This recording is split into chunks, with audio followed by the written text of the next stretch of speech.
like we got 10 people. Looks like we'll start. Hey Ryan, hold on, I gotta turn something off real quick.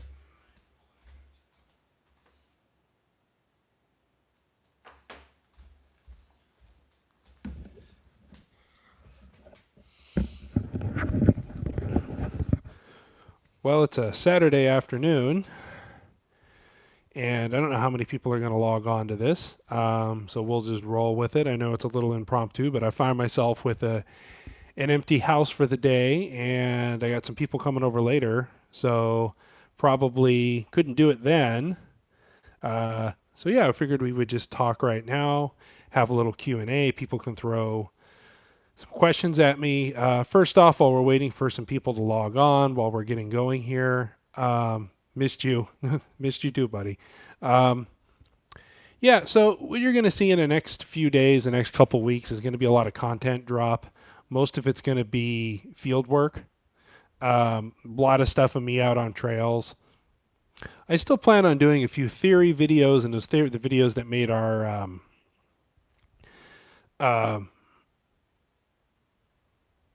kind of the channel more famous and what people really look for. I just need to get some, maybe some new ideas, maybe revisit some old ideas. I got a couple things in the work. In a few weeks, I will be back up in the Sierras. It's summertime. I think people are getting back out. I was in the Arrowhead Big Bear area yesterday, and there was a ton of people. I was shocked. I mean, I guess it's summertime. People are out. People have their boats. Um, so that was cool. The only bummer was every single turnout, every single roadway. I've gone up there on a Saturday or Sunday in summertime or when it's really busy and still found secluded spots, some of my little secret locations, and everywhere was packed because all the major trails, even the pay parking lots, either the Forest Service owned ones or local park department ones or whatever, were closed. You pull up to the parking area at a trailhead, and it was, we need to get you on Venomous Fringe. Email me, I'll go on. I don't care. Yeah, so it was just really disappointing because I guess the whole quarantine thing, everything that's going down, that they don't want people. But I'm like, you're out in the sunlight. You can social distance on a hiking trail pretty easily. More Dogman content. Okay. Spook. Why are we here? I don't know. Why are you here? So yeah, there's a lot of content. I went out and got on some trails. I filmed so much yesterday. I got to compile and put it all together. Got caught in the rain. I wasn't expecting that. It was one of those like 75 degrees and like rainstorm, and it was, oh, this is kind of cool. And then the lightning started, and I'm like, I'm holding up a metal selfie stick trying to record things, and it's a lightning storm. I think I'm going to go back to the truck. So yeah, and the backside of Big Bear along the 38 highway, that gets 8,000 feet. That gets really high. And so we went. I found a few spots, but like I said, it was so packed. I was shocked how packed that area was. And like I said, a lot of the parking areas and recreational areas. Gugwe, Gugwe, can't we see a Gugwe, Gugwe looking for me? Okay. You got a Gugwe after you. I'm really sorry. I like Bix's stuff, but the title says Boogie-Man Q&A. I don't know what that means. Well, the old movie Saturday Night Boogie, it's Saturday night. I was trying to do a play on words with that. And Boogeyman in the South, they called them wood boogers or boogers or the boogeyman. Don't let the boogeyman get you. Don't let the boogers get you. So it was kind of a play, Bigfoot, boogeyman, boogers, haha. Anyway, so yeah, I was really shocked at how many people are out and about and how many areas were closed. So that was kind of cool. So you're going to see a bunch of content. I found one dirt road that was near a campground right around 7,000 feet. And it went on and on and on and on. And there was an abandoned cabin back there. I'll have a video of that. Some really great views. Quite a lot of people, even though it was like dry camping. And so that was pretty cool. And the other thing I found out is that since a lot of stuff is closed down, people are still out and about, but a lot of the public restrooms, and those Forest Service hole in the ground bathrooms, a lot of those are locked. So you're like, cool, a campground. Oh, there's people here. And you go to the bathroom and you're like, oh, it's locked. And you're like, where are all these people going to the bathroom? Careful in the woods, I guess. So yeah, that was a fairly productive day. It was just nice to get out and about and go for a drive and see everything and get back in the bush quite a bit. Yeah, it was a lot of driving though. So that's fun. Anyway, we wanted to open up the Q&A. If anybody has a question, glad to see you back. Um, what's the scariest and Bigfoot encounter you ever had? All my encounters have been somewhat negative. Landmines out in the wood near the camp. Yeah. Quit listening to Venomous Fringe when they got overly Bible preachy. Might thinking of another channel. Well, I do believe in God, and I am somewhat religious, but I don't talk about it a lot because I know it turns some people off. I do think when you're talking about Bigfoot, Sasquatch, and then some of the more historical encounters, and you start looking back at some of the, talk about Nephilim and um, some of the other, you talk Nephilim and some of the other beasts of old and Chimera and a lot of these other things. I think there might be a biblical connection. So even if you're not necessarily believing God, I do think that some of the old accounts line up with that. But yeah, I try not to be too religious or preachy. But then again, it's a free country and it's somebody's show, and if they want to talk about it, they can. So I mean, I kind of see both sides of it. Like in most things in life, I see both sides of it. Hey, you're not religious, you don't want to hear about the talk. I get it, but at the same time, there's a lot of context there that I think is important. That even if you're an atheist or you don't believe or you're a different religion, that you can still understand a correlation. Um, so yeah. Okay, anybody got any questions? Have you seen the video of the 12-foot creature running under a lamppost? Yeah, I saw that. I'm not sure what to make of that video. 12 foot would be very large for a Sasquatch. Not impossible, but that's like the outer range of these things. It might be a scale issue or something. 12 foot, I mean, that would be a very, very, very large Sasquatch. Even the more skinnier, more basketball built type size ones, 12 feet is really, really up there. But yeah, I mean, I think they wander into towns, they wander into cities, they wander into suburbs. I think they go hunting for trash cans, water sources. Like if you leave food or water out for a pet, I think they would go find it. I've seen one around 12 foot tall. I mean, it's not impossible, and they do get that large. It's just on the outer range. That's a big, full grown big boy. What's your favorite Bigfoot documentary, Matt? Well, the one I was in, go check out Don't Call Me Bigfoot. It's free on Amazon Prime. That's Don't Call Me Bigfoot on Amazon Prime. Amazon Prime is great because there's a lot of small filmmakers and you can get your work put on there, and some of them are really good quality. Um, as far as documentaries, a lot of them are good. On the Trail of Bigfoot from Small Town Monsters is really good too. They had a lot of good stuff. I guess they're coming out with a part 2 or other parts of that as well. So check out Small Town Monsters. Um, Don't Call Me Bigfoot. Southern Fried Bigfoot was really cool. That came out some years ago. Finding Jay was a pretty good one as well. About Jay Bacheron. I'm probably going to butcher his last name. How big is 12 foot? Like as long as a city bus? Well, that's tall, 12 foot tall. Matt, do you feel variations in Dogman might be due to regional variation adaptations? Absolutely. I mean, I feel like if you're in the sorry, my cat's over here distracting me. Say hi, kitty. Yeah. Uh, I feel like if you're in a really hot, humid climate, kind of like Bergman's rule, where the more temperate ranges you go up, where the more cooler climates, the creatures tend to be bigger, like bears and deer and everything else. And the hotter climates tend to produce a smaller animal, like with cougars and bears and all sorts of other creatures. So I think it would only make sense that if they're in a desert region, I mean, they might be 8, 9, 10 foot tall. Still a monster, but I don't think when you get up into Canada and Alaska, that's when you see and hear the true giants. And the cat's still rubbing against me. God, you're just, yeah, she's being annoying. They ignore me all day, and in 1 minute I'm busy. They're like, "Hello, pet me." What is that, bro? It's a cat. What do you think it is? It's a little house cat. Um, yeah, so I think the variation, some of the other stuff I've heard, and we are talking about Dogman, anything out there could really go. I've heard that there's some that look more like Anubis, like almost like a like a Doberman, really cut, really muscular, trim looking, very pointy, hard looking dogman creatures, and other of them look like a straight up hunched over werewolf, and some of them look like more like a bear just standing up. Some of them look almost more like hyena like. And yeah, I think they might have had some genetic manipulation at some point. Some might be experiments. There just might be inbreeding. Some could have horrible injuries. Other things could happen to these guys. And, we really just don't know.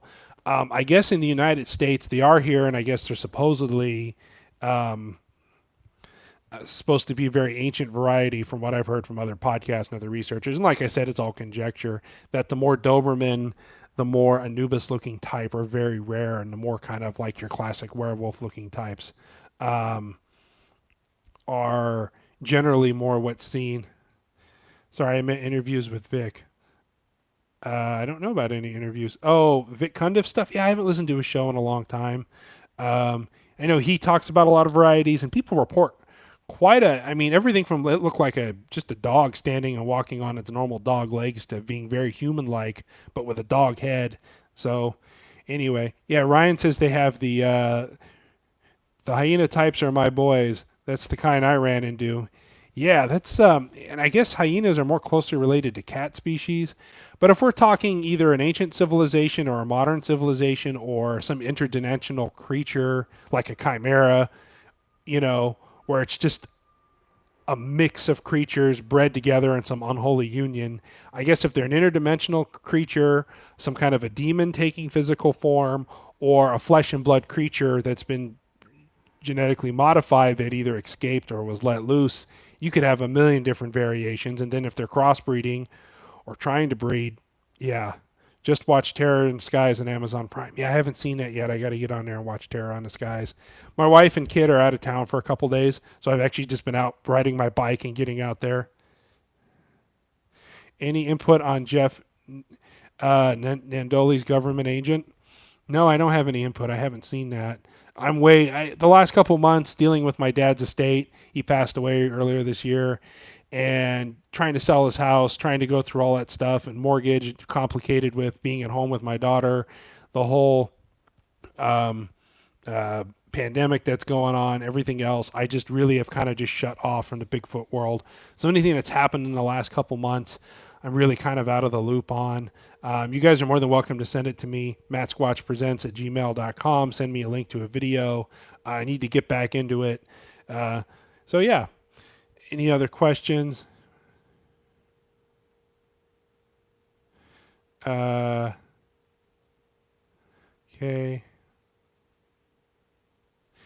At Todd, I don't think the hyena type are actual hyena, just resembles them in facial features, and that very well could be true. Uh, aren't hyenas related to dogs though? Yeah, I guess they're like some kind of a branch off, like more closely related to cats, but they're very dog-like in appearance. Uh, Sasquatch and me, my family encountered in Ontario, 1980, was 10 foot going by height on the second story window it was looking in. God, that freaks me out. I'm on the second story here, and I just picture a Bigfoot. Sometimes I just stand down below and look up at the window and think, wow, it could just stand on its toes and peek through a window, and it'd just be this massive head staring at me. And I would take a massive poo if I saw that, because that is scary shit to think about how big these things come. And you got to think like a full grown deer, you shoot a 150-pound deer, a whitetail. That's pretty large for a whitetail, but a mule deer, 150 pounds is medium size. And you gut it and clean it, and you get, 75, 100 pounds of meat out of it, or maybe even 50 or 60, depending, how big or small it is. And you got to think that's the equivalent of like a human being eating a chicken to one of these guys. Like just a little small mule deer doe or whitetail doe, 40, 50, 60 pounds, small one. That's like a roasted chicken to a human.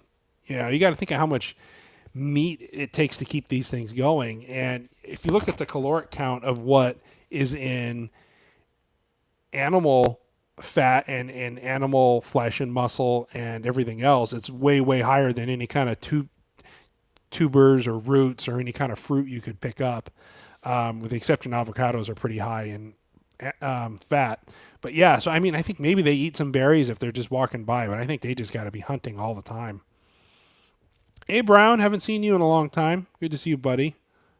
Hyenas are more related to bears. Well, that could be too. Um, what's a good idea of 10 foot tall? Street light? Yeah, I have a second story window, kind of the bottom of a second story window. That's right around 10 feet. You've ever heard about large Bigfoot structures? Yeah, I have. Some teepee structures and trees bent over, some blinds that just look like someone just uprooted bushes and dumped them on their sides. It looked like wind pulled one individual bush or tree out and knocked it over. But you got to remember, for as big as these things are, they also like to 10 foot tall basketball court. Exactly. Sorry, cat's bothering me again.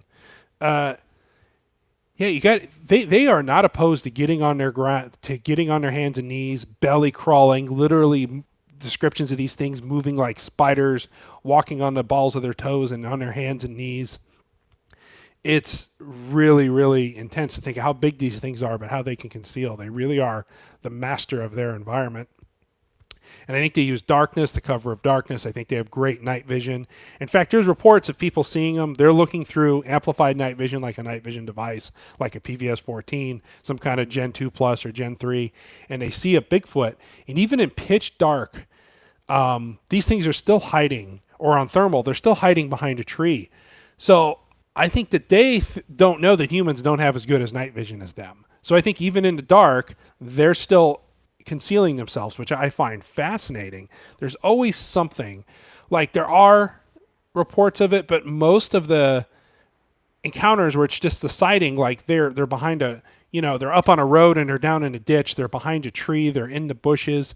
There's just always kind of something between them and you, and I think they don't even think about it. I think it's just natural to always just kind of have an angle or an area that they can look out, or a V and two rocks. If they get close to the rocks, they can see quite a ways where we only have a very narrow view in. And I think that they know this, and I think that me and you would have to look strategically. Okay, we can sneak behind here, we can walk up and use this tree as distant cover, and we can kind of defilade and go around here and move. We would have to think tactically in order to sneak up and be quiet and foot placement. And I think when you live that 24/7, that they just do it automatically. Anyway, Rick the Purple Hobbit. Hey Matt, what's up, dog? Been a minute. Yeah, it's good to be back.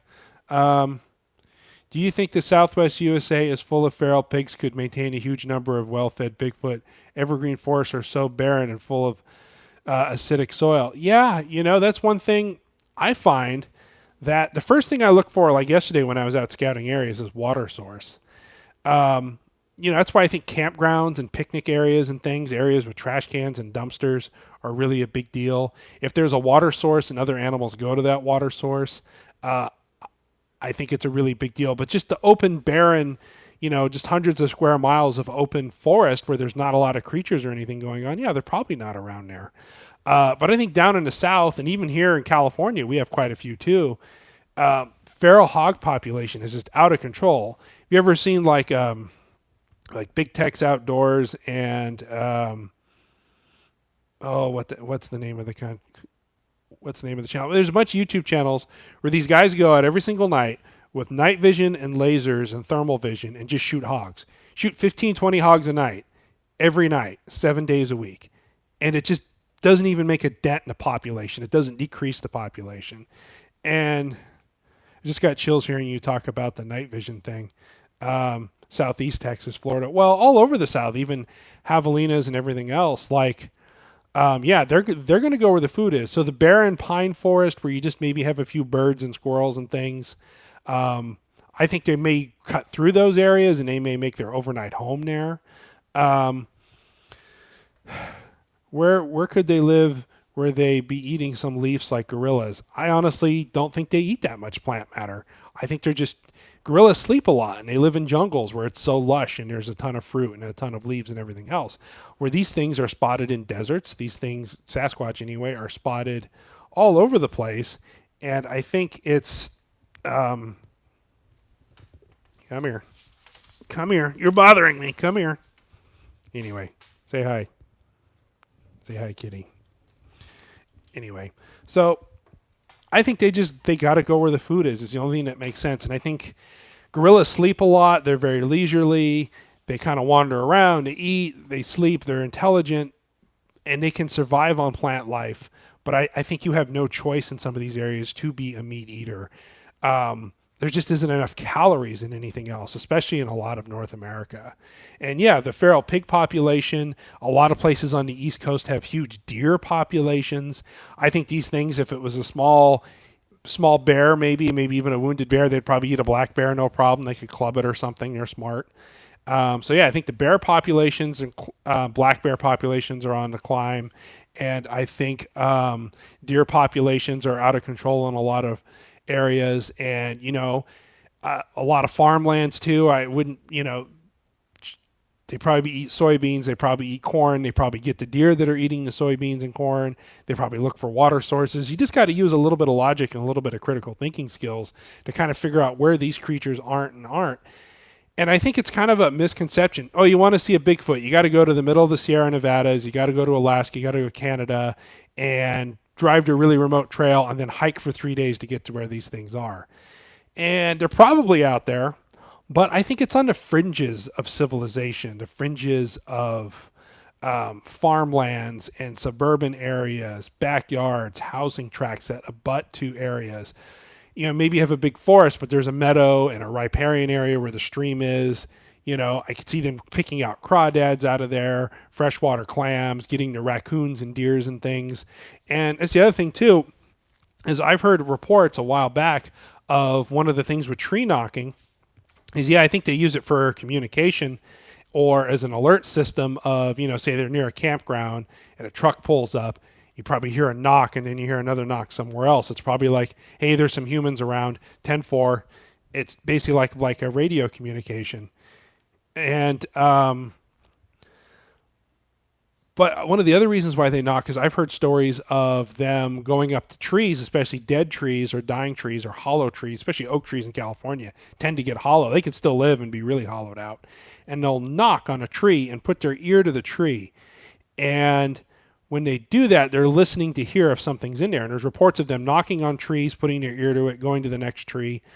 Sasquatch Chronicles had a really good version. I've heard this from a few people where they'll go to another tree, knock on it, and then this hunter was watching through a scope that the Sasquatch was going from tree to tree, knocking on him. He's like, what is he doing? And eventually he knocked on this dead hollow tree, listened to it, and then tore the tree open and started getting in there, and he pulled a raccoon out and ate the raccoon. And it's like, oh, so that's one of the other reasons why they tree knock, is they're trying to flush a critter out of there, which is very clever if you think about it. Well, let's go back. They can survive anywhere, pretty much. And that's not even getting into some more paranormal theories about these guys. If they're interdimensional or extra dimensional, maybe they don't need to eat, or maybe there's some other things, or they're just here visiting. I don't know. And I think it's like when you look at like lions and stuff that are they're like hyper carnivores. They don't eat every day. They eat every 2 or 3 days. And I think if you look at, an average of 15,000 calories or 20,000 calories a day to sustain one of these guys, doesn't mean they're going to eat 15,000 calories a day. They don't have a calorie app on their phone. They're probably going to go eat a deer, eat every last bit of it, and then if they find some berries, they'll stuff themselves stupid, and then maybe they don't hunt or eat anything for 2 or 3 days. So, or until they find food again. And when you're out in the wild, you find berries, you're going to eat them. You find meat, you're going to eat them. You find carrion or a dead animal, you're going to eat it. You find a dumpster with half a pizza in it, you're going to eat it, And I think that's kind of the thing, is I think they're very opportunistic. They have to do what they do to survive. I think it's safe to say here in Australia, hi Australia. I think it's here to say that they eat primarily meat. We have pig, goat, camel, an abundance of kangaroos in most areas. Roo meat is super lean. Yeah, that's one of the things in the survival story that they teach about. What about a 30-foot crocodile versus a Bigfoot? I think they would leave each other alone. I think the Sasquatch would be like, yeah, I'm not messing with that. Or he would probably just drop a big, because crocodiles, even the really big ones, they come out, they lay themselves on the sand. You get too close, they'll swing and bite you. But I'm a Sasquatch, and I really want to, they probably wouldn't, but they really want to eat a 30-foot crocodile. They would probably just go pick up a huge effing rock, walk up, get 10 or 15 feet away, and just drop the rock on the thing's head, smash its skull, and when it's done whipping around and everything else, they would probably drag it into bushes. That's what I would do.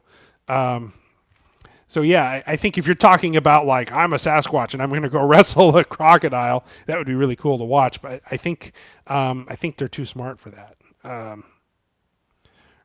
Rocks fall, killing a croc.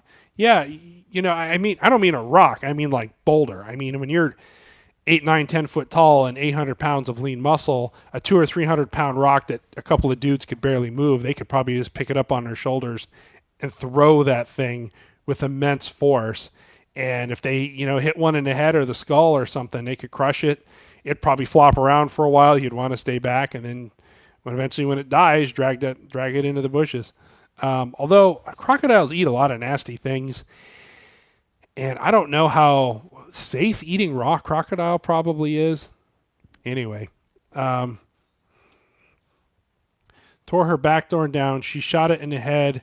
She shot it dead. She called the cops, and the neighbor told her, "Don't," but she did, and they came, and the army came and took the mom to the mental health ward, and the girl to the neighbors. Wow. What about discovered upright walking crocs? I haven't heard that. All the weird shit people see in the world, though, it wouldn't surprise me. That sounds more like an alien, like a reptoid or something. Uh, are there Bigfoot in the UK, Matt? There's a guy, Andy McGrath. He has a channel called The Beast of Britain, and he specializes like in Loch Ness Monster and Bigfoot sightings in the UK. Go check him out. I was on his show a couple years ago. Really great guy. He's on Instagram. He has a YouTube channel.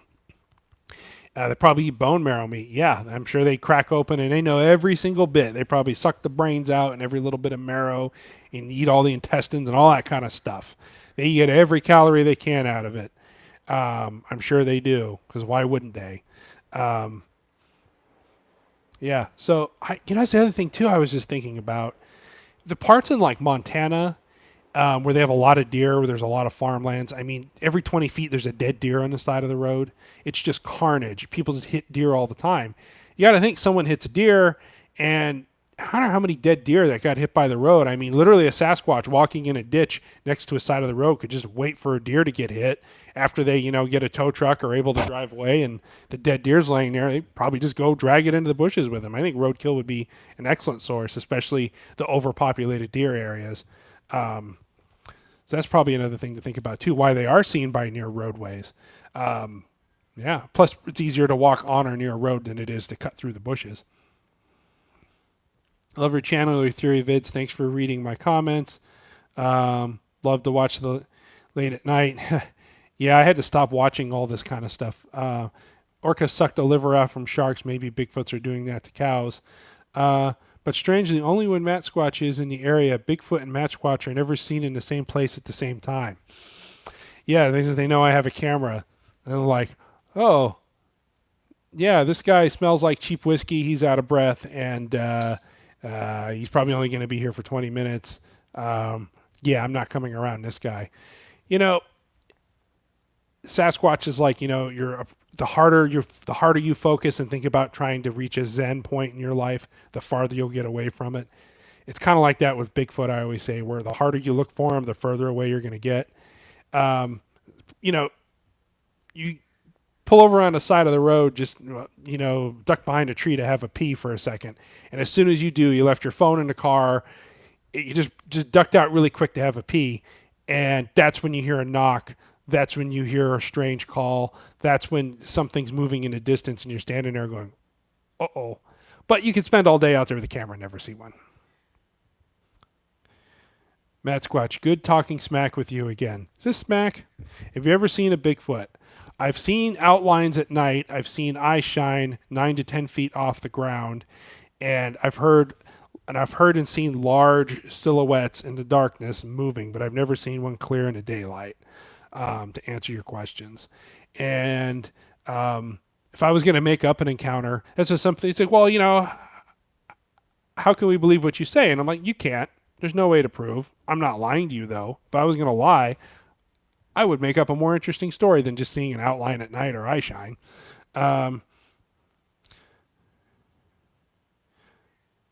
Let's say, what state are you from? I am from California, specifically Southern California. I live in Orange County. I'm still here. That's where all my family is. Part of me would really love to move out of state or somewhere else, but I don't like snow. My wife actually said that. She's like, "Oh, we can move, just nowhere with snow." And I'm like, "Well, that kind of eliminates a lot of the United States. Thank you." And I'm with her. Here in South Korea, cool. Matt Squatch, you're a pretty solid dude. I trust you. Oh, good. Thanks. Uh, let's see here. Upright crocs were discovered in Korea. Ancient footprints discovered in rocks. Now that I'm sorry, I don't know why, but when I hear of upright crocs, instantly go to like alien shit. There's some kind of species or something out there. Like the reptoid aliens and insectoid aliens. Maybe there's some because you got to think about it with reptiles. There's a lot of different branching genetically of that kind of stuff. So one branch goes off here, and this is alligators and crocodiles, and here's lizards, and there's monitor lizards, and then here's snakes over here. So, yeah, I mean, genetic manipulation, evolution, if you believe in that kind of thing, uh, convergent evolution, where two species will develop something like a very similar features. What are your thoughts on mermaids? Uh, Mermaids is something I actually thought a lot about. Was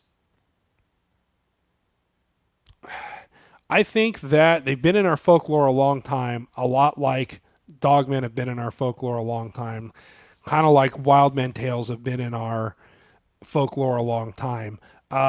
Do I think that there's like living under the sea, King Triton with his with his, you know, pitchfork thing, living under the sea with a crab playing music and stuff? No. Could it be some kind of a very odd, strange, like a rake creature or like I'm gonna get to Thunderbirds in a second. I saw that. Um, so could it be some kind of an interdimensional creature? Could it be some kind of like a ghost or an apparition? Some kind of a spirit, like the ocean spirits manifesting themselves? Could it just be hoaxes? That kind of stuff. Uh, yeah, I don't know. Mermaids fascinate me, but if I knew somebody personally and they went out on a boat and they were near a jetty or a rock or something and they saw a lady pop out of the water and a second later saw a fin and saw a mermaid, I would believe them. I mean, years ago, I probably would have told you to go pound sand, but I mean, all the shit I've heard over the last few years and seen, and then my paranormal encounters dealing with more ghost and demonic type entities, I believe it. I mean, nothing's off the table. Thunderbirds are gnarly. Now, when you talk about Thunderbirds, there are two things that with the Thunderbird phenomenon. One is people are seeing a very giant bird. It looks like a big hawk or an eagle, 30, 40-foot wingspan, way beyond even like a condor or something like that. Just giant bird flying over. And then the other thing people see is it looks more like a pterodactyl or a pterodon or a pterosaur. And I think it's the Quetzalcoatlus, which is really interesting, named after Quetzalcoatl, which was the serpent god in Mayans, which looked a lot like a reptoid alien. But it's another thing. But the Quetzalcoatlus was huge. Like, and when it landed and stood on its feet, the top of its crest was like 13 foot tall. I mean, it was just monstrously huge pterosaur that existed back in the dinosaur days, a flying reptile. And I think that, you know, I think when people see dinosaurs, like we saw Velociraptor, we saw Tyrannosaur, or in Africa way back in the bush they see dinosaurs.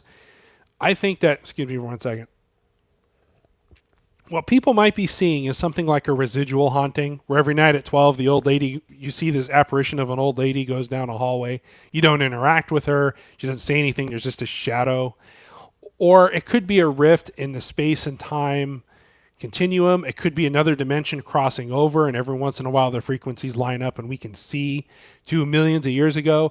Maybe you're standing on a spot that 70 or 80 million years ago a dinosaur went by, and the way we are positioned in the stars and in the universe, our dimensions are crossing over and we're getting an apparition or a view of a creature. And I think maybe, sometimes when we see these really bizarre creatures or this really bizarre creature go around a corner and disappear, we might be seeing something like that or something phasing in and out of our dimension. Anyway, so I think maybe when people see dinosaurs or pterosaurs, that might be what's going on. You think Sasquatch has a lingering ghost after they die? Well, that would imply that they have a soul, and it depends on how you want to define sentient being. Uh, do you think aliens and demons are the same? Well, that's a big topic right there. Maybe we'll touch on that. Brown, Brown Dwarf, you look like a Bigfoot. Hey, Brown, did you cut your hair? I thought I saw an Instagram post of you with short hair. Was that an older picture? Or did you cut all the fabulous dreads off, man? Anyway, just a question, Brown. Um, where was I? Anyway, I've lost my train of thought. But we'll go back to um, the lingering ghost one. Maybe I think if they have a spirit, they might be able to stay behind. I don't know what a Sasquatch afterlife looks like. If they're close enough to a human and you want to define soul or spirit, quite possibly could be. If they're a nature spirit, and in the sense of that there's spirits everywhere in the native culture lore, where killing one of these things might be a bad omen, its spirit could come around. No, that's my brother. Oh, okay. Thanks, Brown. I was just curious. Matt, have you ever seen what looks like a burial mound near Bigfoot areas? When I was in Montana a couple years back, there was kind of a clearing, and you can tell it was an older clearing, probably logged out when the first settlers came by. And there were these two big mounds at the edge of this forest. And I just remember thinking, God, it's such an odd place. And they were all overgrown and everything. And yeah, I mean, private land, public land. I mean, I'm not going to go over there with a shovel and spend 4 days of my vacation digging out a mound just to probably find termites. But yeah, I mean, I think that's a real possibility. I know there's a lot of farmers and places all over the United States where they dig up these giant bones, and they call the Smithsonian comes and takes the bones away, and they find them in these burial mounds. And yeah, I mean, I'd love to have one. If I had a big plot of land and there were some mounds on my property and I had the time, I'd love to go dig them up. Uh, anyway, yeah, Indian mounds are said to contain giant skeletons. Yeah, there's a lot of that out there, and a lot of them. People dig them up, and then the government, the Smithsonian, says they'll get back to you, and they said, "Oh, you never found anything." Um, there's a lot of Indian mounds in my area. Yeah, that's to being respectful of a culture. I would hate to just go digging something out that, especially when an Indian tells me, "Yeah, that's one of our burial mounds." Go and digging it up without their blessing, without them doing it, which they probably wouldn't give you, and I don't blame them. Would just be, but I mean, if I just had, like, say I bought 50 acres by a lake in the woods, and there was a big mound that was on my property, and there was no real indication of what it was, yeah, maybe go digging into it. I have some friends of mine who are anthropologists and archaeologists, and maybe getting their 2 cents, maybe buy them dinner and a couple of beers and say, hey, what do you think? Let's go dig around in here. Maybe ask their advice first. But I think that's kind of touchy, though, because you want to be respectful. I mean, it's kind of funny, like, when you think about, like, if I die, is someone going to dig me up 1,000 years from now? Well, if I die and someone dug me up 10 years from now and wanted just to check out what dead Matt Squatch looked like, that would be very disrespectful. 1,000 years goes by and it's science. So I don't know where, culturally and morally you do that kind of stuff. But I think if you just got a mound that you're curious about and it's on your property or you have permission to, I would do a little research, and then why not? I mean, the scientific curious part of me would want to do it. As long as you don't have some mummy curse type shit going on. Anyway.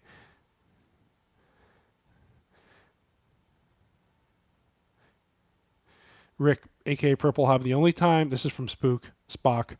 The only time I saw Bigfoot face clearly, it looked like a cross between a Neanderthal and chimpanzee, but really ugly. That's how, one of the things I know that you're probably telling the truth is most people who have seen these things up close say it's a face only a mother could love. And I wonder if this is living a hard life, inbreeding. Personally, I think gorillas and chimpanzees are majestic creatures, but they're ugly. People like post on Instagram, look at the cute baby chimp. And I'm like, they're ugly to me. A lot of apes are really, really ugly to me. A lot of humans are really, really ugly to me. So, yeah, I never found them attractive. So you got to think of something living in the woods, maybe some inbreeding or some scarring or had some trauma or something. Yeah, they're definitely not pretty. Although there are a few reports of people describing female Sasquatch of being having a very womanly feature. Some people describe Sasquatch of both sexes as having very nicely kept hair and being muscular. People do describe them as beautiful sometimes, or at the very least, very well kept. But more often than not, they're just kind of an ugly, gnarly looking creature of the woods scraping by, I think, you know. Uh,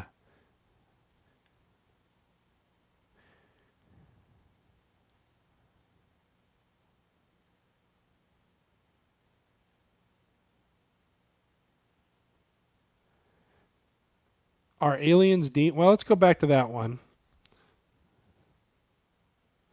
What is a Dryopithecus? I don't know. Um, at what point is it go from grave robbery to archaeology? That's kind of what I'm saying, you know. Uh, and that's very, and then are you sure it's a Sasquatch? How do you know it's just not an Indian burial ground? How do you know it's just not full of termites? You don't know. So I think it's a very, very touchy. So are aliens demons? My opinion, because I was really into UFOs for a long time, I have a lot of connections in the UFO world and talk to those guys. And I think that if you look biblically, and and even from other religions, they look how they describe demons as tricksters, as being all lies, no honesty to them. That sounds a lot like if an alien came or visited you or had a very demon like where it entered your room without physically entering and they had a grotesque appearance or it was very frightening and they said not to be alarmed. We're here to help you. We're just going to do some really weird procedures. I think deceit is work of evil and devil. So I think that portraying themselves as aliens would definitely be something a demon could do, especially in our modern parlance where aliens are pop culture now. And I think more people believe in aliens than they do think that the government's on their side. I think more people believe in aliens just about anything else, or at least the possibility of it.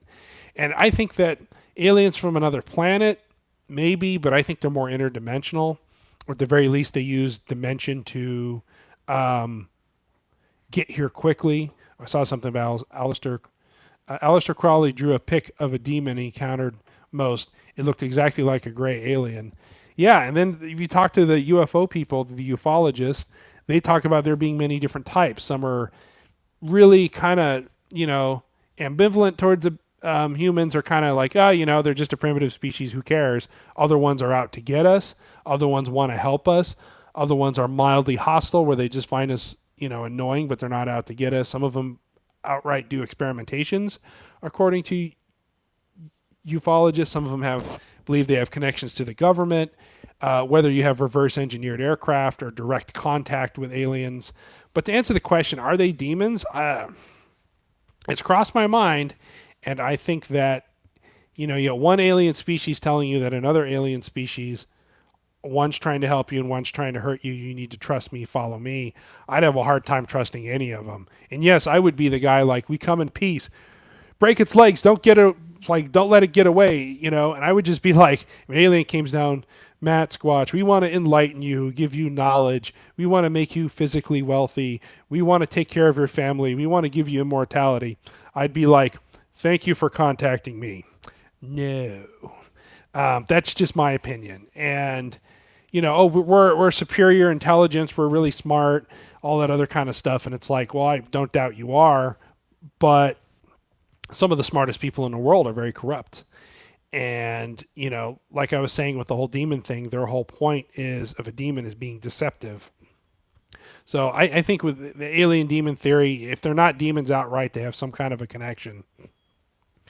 Okay, let's see. Every time I saw one, it was not looking for one, with the exception of one on Google Streets. Um, yeah, that's how Bigfoot works. Not that Alistair is a trustworthy source. Yeah, yeah, but you gotta just remember in context of when was Alistair Crowley, the early 1900s, before people, the UFO crash in Roswell in the late 40s and then in the early 50s and the whole science fiction thing. And then even what we interpret as a modern gray alien wasn't really even until the 70s and 80s did people really associate that kind of, bulbous shaped head with the large eyes and the small mouth as what an alien looks like. For him to make up this demon contacted me and to come up with that exact depiction, it does raise a lot of red flags. Are you a Christian, Matt? Yes, I am. I just don't like to be overly preachy. We can only enlighten ourselves. Thank you. You're exactly true. I just want the suit like in Greasy American Hero. Um, really makes you wonder if the lizard man thing or these crocs are one and the same. Aliens, perhaps. Yeah, that's kind of like what I was saying. I mean, just when you mention that, it just goes towards um, something alien, something not of this world. Matt, fallen angel could take on the form of practically anything, and can be very deceptive. Yeah, it could take on the form of anything it wants and say it's an alien here to help you, and it could be undermining our society. Who knows? Uh, Similar sightings in many cultures all across periods are very interesting. Yeah, like there are pictures of Christ from the Renaissance with what looks to be a UFO in the corner. Um, it's just like the whole what's the guy with the hair? Ancient aliens. I think there's, as much as it's a joke, I think there is a lot of truth to that. And it's like you don't think of somebody, like 15 years ago they didn't have smartphones. 30, 40 years ago they didn't have the internet. Everybody was stupid back then. No, you go back 400 or 500 years ago, they didn't consider themselves old fashioned. They didn't consider themselves not modern. They didn't consider themselves out of date or ill informed. They considered themselves very modern, and they lived their life the way it was. It was just different. It wasn't better. It wasn't worse than we have now. It was harder in a lot of ways, but it was different, and it was a different mindset. It was a different outlook. Kind of like this whole racism thing's going on. Oh, this guy 100 years ago was a racist. It's like, well, yeah, but in the parlance, not saying it was right. Racism is always bad, but that's just, everybody was back then. Everybody said societal prejudices, and it's hard to look at somebody with 2020 standards back in the day. And I think it's kind of like that with technology and everything. We filter it now as, like the whole pandemic thing that's going on. They're probably going to look back 50 years from now. Can you believe that they were wearing cloth masks thinking it was doing anything? Ha ha ha. Do you believe they shut down the whole country because of a virus? Ha ha ha. Those idiots. And right now we're like, yeah, we're doing a good thing. So as a whole, I disagree with a lot of it, but that's a whole nother story. So you just got to think of in context, 100 years ago when they were putting leeches on people and giving kids cocaine and morphine to calm the nerves and everything else. And now we're like, are you crazy? What are they going to do 100 years from now thinking we're crazy? So you got to remember, with all accounts, they're doing what they did best. Especially most Bigfoot encounters up until in the 20s and 30s described it as a wild man or hairy man of the woods. And it wasn't even until we discovered that chimpanzees in the Western world and gorillas existed that we said, oh, it started to look more ape-like. Anyway. Is there any specific places in the UK where Bigfoot would live? I've never been to the United Kingdom. I've never been to Europe, so I couldn't tell you. Go check out Andy McGrath, The Beast of Bigfoot. He talks a lot about that kind of stuff. But from what I've seen is, even though England, the UK, whatever, being a fairly small country, and I know there's Scotland in the north, and then there's Wales in the south, and Ireland, and all that. I really don't know that. But I know that you have really big city centers, and then there's just many, many miles of open hills and farmlands with goats and sheep and many, many miles of woods that people don't go to, kind of like in the United States. So for as heavily populated as it is, there's really a lot of country space too. And I think that's a good candidate, especially with all the farming. They probably abduct goats and sheep and the small deer and everything else. So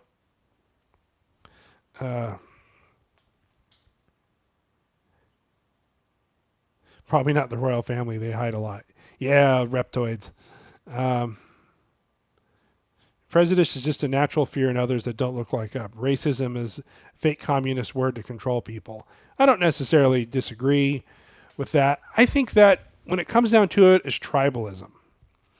I have a group of people, a clan, if you will. It's my family, my brother's family, my sister's family, my elders, my other family's elders, and we live in a group. We got to think of when we're back to bare ass savages.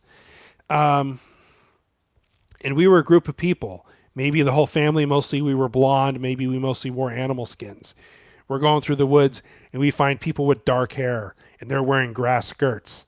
And we don't know who they are, so we're naturally scared of them. They don't know who we are, so they're naturally scared of us. So the first reaction is to be hostile. This is something that's bred into you when there's something unfamiliar.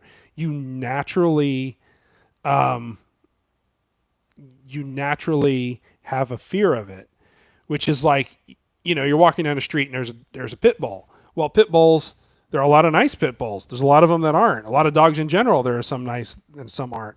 When there's a dog off a leash that you don't know, especially a bigger, scarier looking dog, and some breeds are known to be more aggressive than others, your first fear is, oh crap, don't bite me. You know, it's embedded in you, and until you know that dog personally, or know a breed, or generalize, like golden retrievers are the sweetest dogs in the world. 99% of them, you could walk right up to any of them, pet them. Every once in a while, you find a golden that's just mean, that wants to bite you and will bark and get aggressive.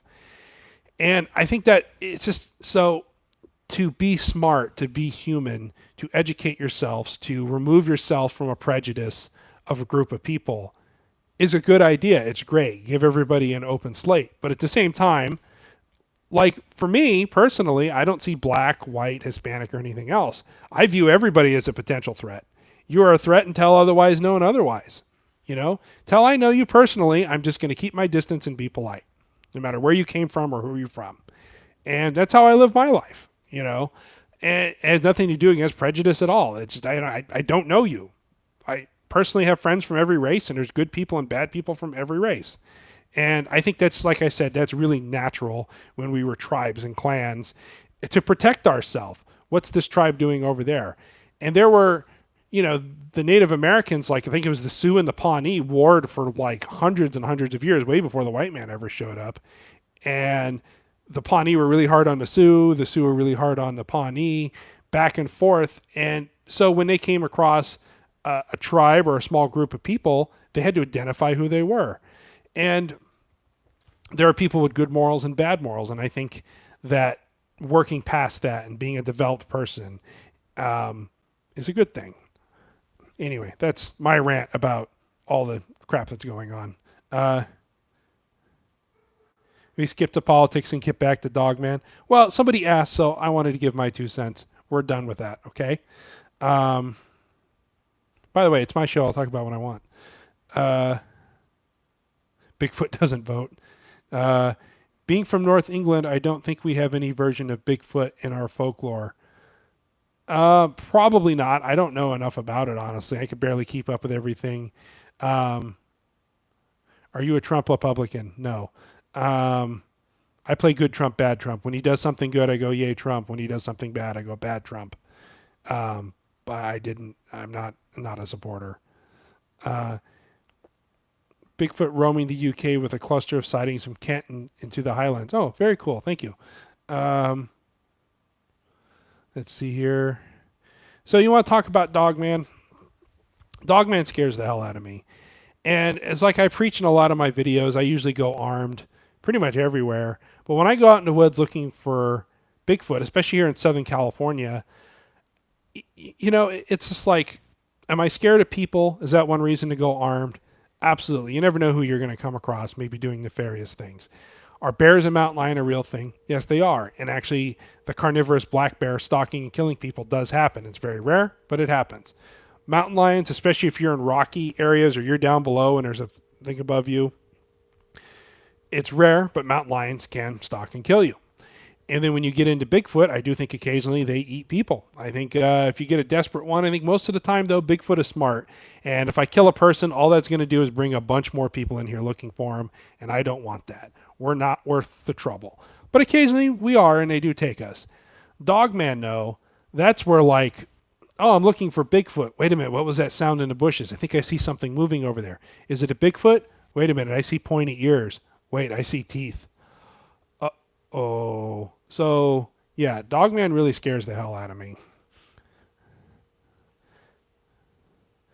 The Bigfoot house from Utilia Reservation. That sounds exactly like what I hear in my backyard.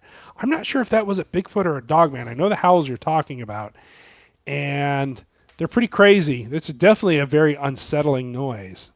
I'm not sure what's making it. It's almost like I don't know what's making that noise, but I don't want to find out. I'm more worried about two-legged varmints and four-legged varmints. Very, very true.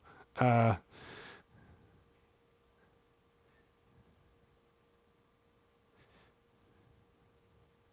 let's see. I don't believe in the dogman encounters. I don't believe in the dogman encounters. I've seen too many weird things like dogs walking on two legs that was around 7 foot tall. Yeah, and don't get me wrong. There's probably some misidentification too, but like Ryan Tremblay's story and some of the other ones out there, some of the people have contacted me with tears in their eyes. This wasn't a dog taking a few steps on a hind leg. This was a creature designed to walk upright, um, and it was doing it, and it looked like a werewolf. Any other questions here? Rather deal, I'd rather deal with a dogman than a gugwe or wendigo. Yeah, almost on that one. It seems like the giant fangs and the menacing creature that the dogman are and how scary they are and everything that's going on. It's almost like they're more there to intimidate. Kind of like the difference between a watchdog and a guard dog. A guard dog is supposed to bite somebody that comes into a property or a house or a junkyard. And a watchdog simply just alerts you to their presence. It's almost kind of like that, where dogman and the super exaggerated creatures, it's almost like they're meant to instill fear and feed off your fear, or meant to scare you, or one of my theories, to keep you out of an area. You're close to something, whether it's, you want to get out there, a portal to another dimension, or a cave, or just their young ones, or something that an entity doesn't want you to get close to. A dogman would be a very effective way of doing that, even if it never bites you. Versus from what I've heard about gugwees and wendigos, they're just bloodthirsty killers. And you might never see it. Bigfoot in the snow isn't a Bigfoot anymore. Um, You'd have to clarify what you mean by that. Why does Dogman look into windows? It's like they don't care that you can see them. That's kind of going back to the theory where I think that they're almost more about intimidation and fear than they are actually, um, designed to kill. Don't get me wrong. I think they could tear you apart, but it's almost like I just have to look mean. I don't have to be mean, kind of a thing.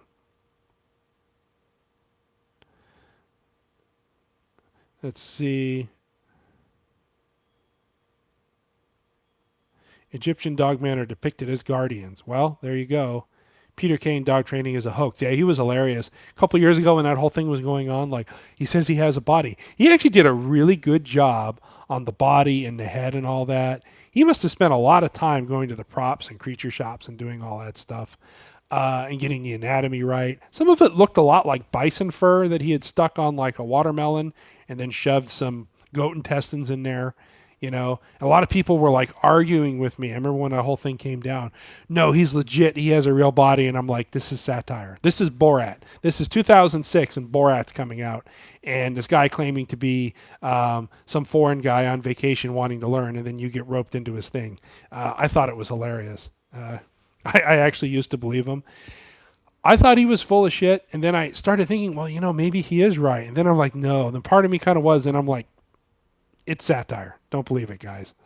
Um, if dogmen exist, I would expect that they're supernatural. I think they have a large component of that, a very large component of that. Um, okay, I think we're gonna sign off here in a few minutes. Anybody have any more questions? Anything else they want to comment or talk about?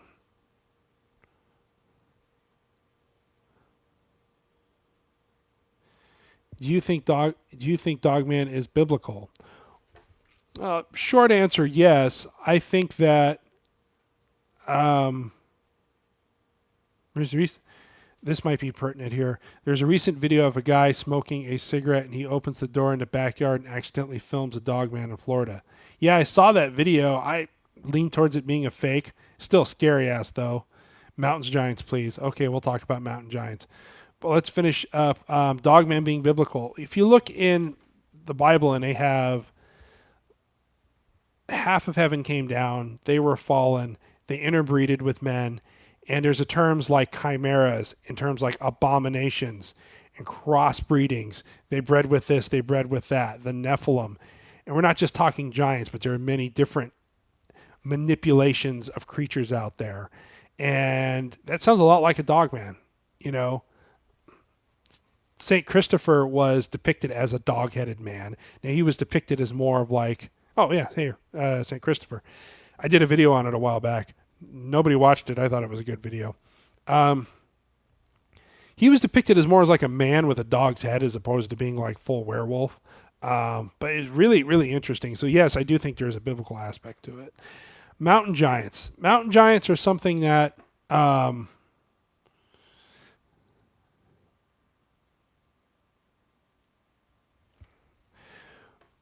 come yours is the only Bigfoot hunter that says Bigfoot can kill you and other hunters don't bring guns with them? Ignorance. Like I said, take Bigfoot out of the equation. There's enough things that'll, kill you out in the woods. And being personally protected from two-legged and four-legged, I think is just makes sense. So, yeah, I don't know. Just ignorance. People don't like guns, which I get. It's a free country. You do whatever the hell you want. You want to go out there and board shorts and flip-flops and try to go backpacking, go for it. You want to get all commandoed out, go for it. I just like to be prepared. Now, I always have mine concealed. I don't have it open on my hip. I don't have a shotgun strapped across my back. But yeah, I just think some people are just ignorant or, even if they're not hunting humans or even if you don't think they're going to eat you, you could still stumble across one and they're young or, I just think it goes along the lines of being prepared. Anyway, hey, we got a super chat. Thank you, Bruce. Do you think Dogman are aliens on a mission to scout if the reports of UFO and in their presence of unusual aircraft? Not just Dogman, Bigfoot too. There's a lot of UFO connection stuff out there. Volumes of theories and information why. Was on Sasquatch Chronicles a lady who was living with a Bigfoot family, and she let them into her house and she fed the little ones and she would give them pancakes and stuff like that. And she was telling this whole crazy story about living with these Bigfoot creatures. And she said, oh yeah, when they become a teenager, they go away with the star people for a few years and they come back. And it was like, say what? So yeah, Dogman 2, are they spies? Are they genetic experiments?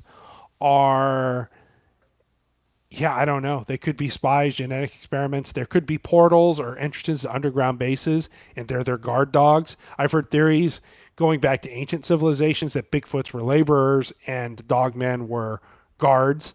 If you had an ancient diamond mine and you had all this technology, Dogman roaming the woods around your diamond mine would be pretty damn effective, and Bigfoots would be pretty damn good laborers. I mean, it's a pretty good theory, I think. There definitely is an alien connection. So mountain giants we'll cover really quickly. They scare the hell out of me. Montana, Minnesota, North Dakota, the real parts of Canada, going into Alaska, really, really far back in the woods. You've seen those pictures, you can Google them, where they have trees, big trees, 40, 50-foot pine trees, uprooted with the root ball sticking up in the air. Stuff that if you had 4 or 5 Bigfoots got together, couldn't do. And that's scary. That's really, really scary. And Bigfoot, the mountain giants, I think 6 fingers, the fangs, they line up with a lot of the Nephilim giant talk. If so, they could be immortal or quasi-immortal, or they could have thousands of years lifespan. They could be, who knows what they are. So they could for a long time live in caves, come out and feed. Maybe they don't need to feed. Maybe they're just there as an instrument of terror. Who knows? But mountain giants, I think, are very rare and very far back in there, but they're something not to be trifled with. And those scare me. It's like, here's a pack of Dogman. Here's a group of Bigfoot. There's a mountain giant. I'd walk over to the Bigfoot to the Dogman and be like, hello, boys. Bigfoots, I got some bananas. Dogman, here's some beef jerky. I ain't messing with that mountain giant.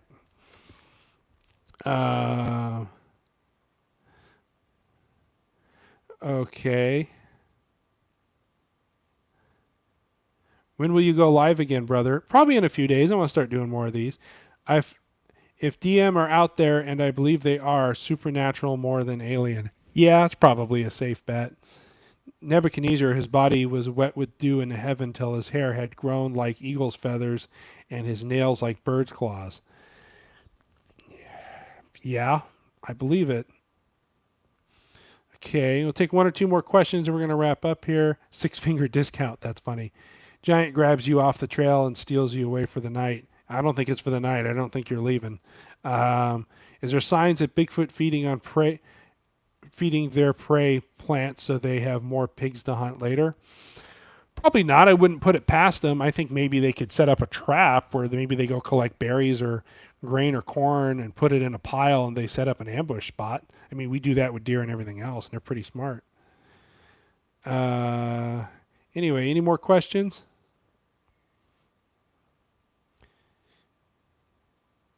You think Scott Carpenter's work is mostly pareidolia? Yeah, I do. He's got a few things. I haven't looked at his stuff in a long time. Um, but yeah, I think a lot of his work is pareidolia. It happens to all of us. Nephilims come back every 26,000 years. Is that giant humans with blonde hair? No, giant humans with red hair. And coming back, I don't know. I think they're always here. Um, I don't know about the giants. What is the max height on giants? Biblical giants. I did videos on this a while back. You guys can look it up. I think when you start getting past 13, 14 foot tall, that's the max end of like a Bigfoot scale. And that's huge. That's gigantic. And that's very, very rare.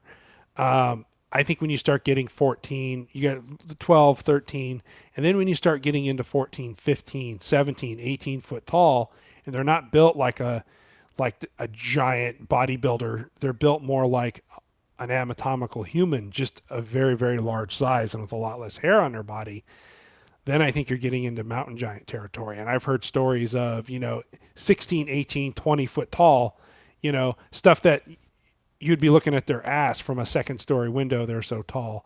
But then I've heard biblically stories of the more pure blood ones, some of the more ancient ones as they got watered down, of getting 30, 40 foot tall, just massive, like something out of a movie, like King Kong size, you know, giant. And that really scares me.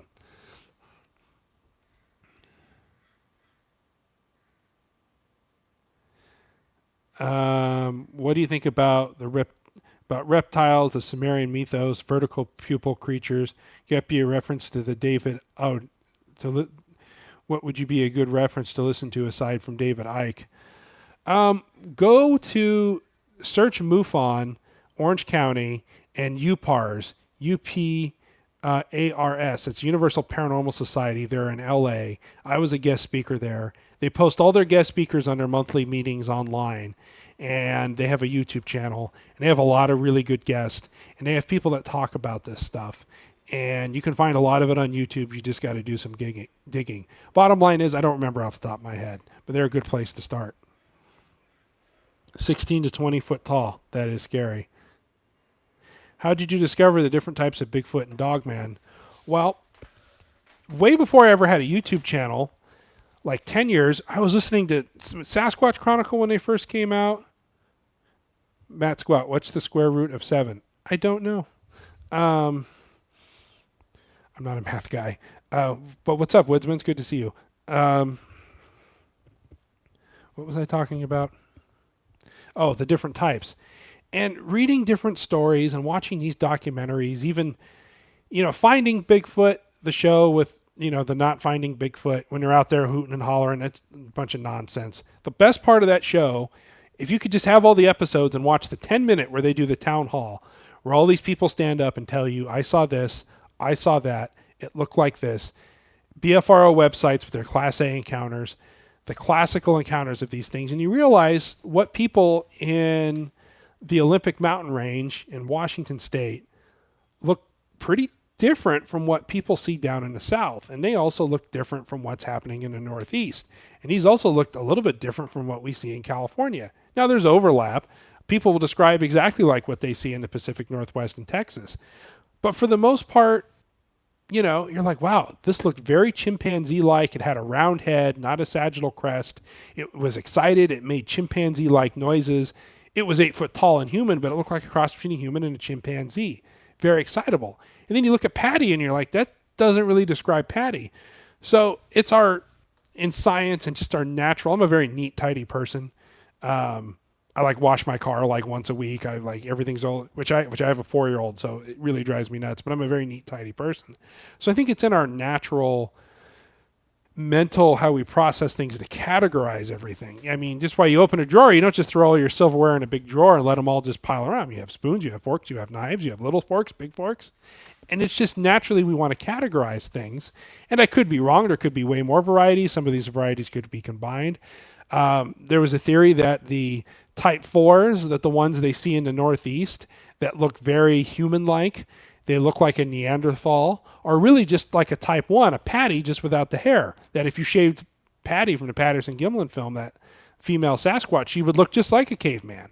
And there are others that think, no, they're really more of a separate variety. So who knows? They're just kind of guess marks, guesstimations, educated wild ass guesses, hypotenuses, if you will. So to categorize things. But yeah, when you look at it, you're like, well, the stuff that people encounter in Louisiana look a lot different than the Pacific Northwest, look a lot different than the ones in Maine, look a lot different than the ones in California. You know, so it's just to categorize. With the Dogman, you found a lot of that same thing. People are like, no, it looked like a German Shepherd walking around on hind legs. Other people said it looked like a full-on werewolf, very V-shaped body with big long claws. And other people say, no, it looked like Anubis. Or other people say it looked just like a human, but with a dog head, smoking a cigarette. So there's all kinds of things, Real Dogman have hawks. Yeah, I think that's when you want to say what's the difference between a Gugwe, which is a type 3 Bigfoot, the ones that have a protruding snout, they have a very human-like leg and anatomy, or take like a Patterson-Gimlin Bigfoot, but then put like a snout on it. And I mean snout more like a mandrill or a baboon, as opposed to like a snout like a dog. Although in some of the photos, the snout does look very long and pronounced, but I think they're more along the lines of those lines than being like canine. Okay, we'll take one or two more questions. We're going to wrap it up. Maybe Bigfoot, Smart Friends, and some good entertainment. Rock Aches from Nam. That's very fascinating. Matt, you should look into doing D-Live streams. Lots of great people there. Late night stream. I'm not sure what you mean by D-Live streams. I hate social media, so I don't know any of that stuff. And I'm not a gamer.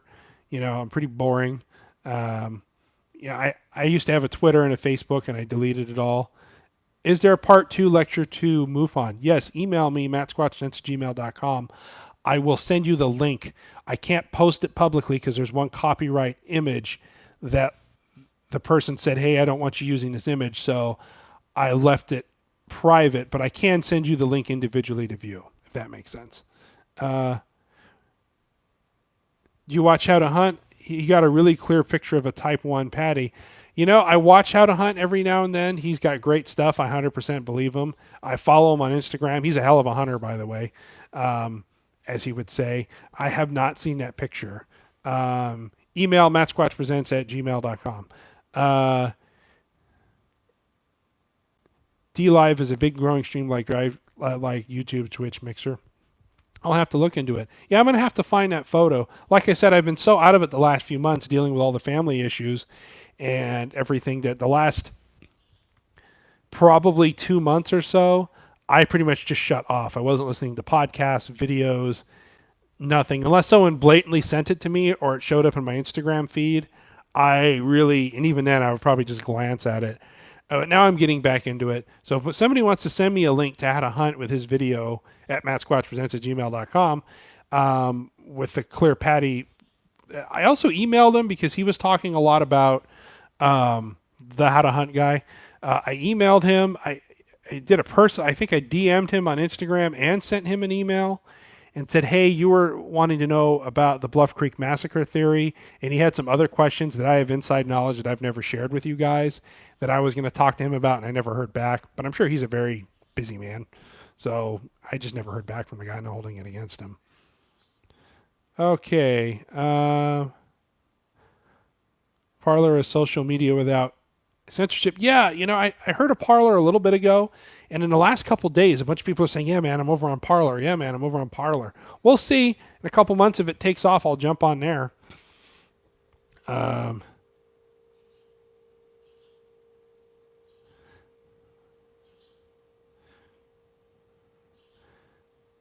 Let's see. Jesus was a ginger. Who knows? Uh, what sort you know with blonde hair, but for what is the lip rose of red hair? I don't know. I know that biblically speaking, giants were typically red haired, light skinned, with big teeth. Uh, anyway, I think we're going to hang it up here. Thank you very much for joining this live stream. We'll do them a little later in the evening. I know it's a nice day, and Saturday are probably out doing stuff. Uh, Mike in Manitoba. Oh, hey, Mike. How you doing, buddy? Even I'm trying Parlor, Matt. Okay, I'll have to get on there. Um, we'll have to do some more live streams maybe later in the evening. My daughter's been out of school, so she's been my primary job trying to keep a 4-year-old entertained. But she's starting a summer camp. Her school opened up. Did the Bluff Creek massacre happen? Yes and no. I think a lot. Did it happen exactly like MK Davis says with the go getting the tractor and this and that? Probably not. Do I think there's much more to the Bluff Creek story than they're letting us know? Oh, I think there's a lot more to Bluff Creek than we'll ever know, especially since his people dying off. And Bob Gimlin, if he knows more than he's telling, he's probably not going to tell. So I think there's a lot more going on. Anyway,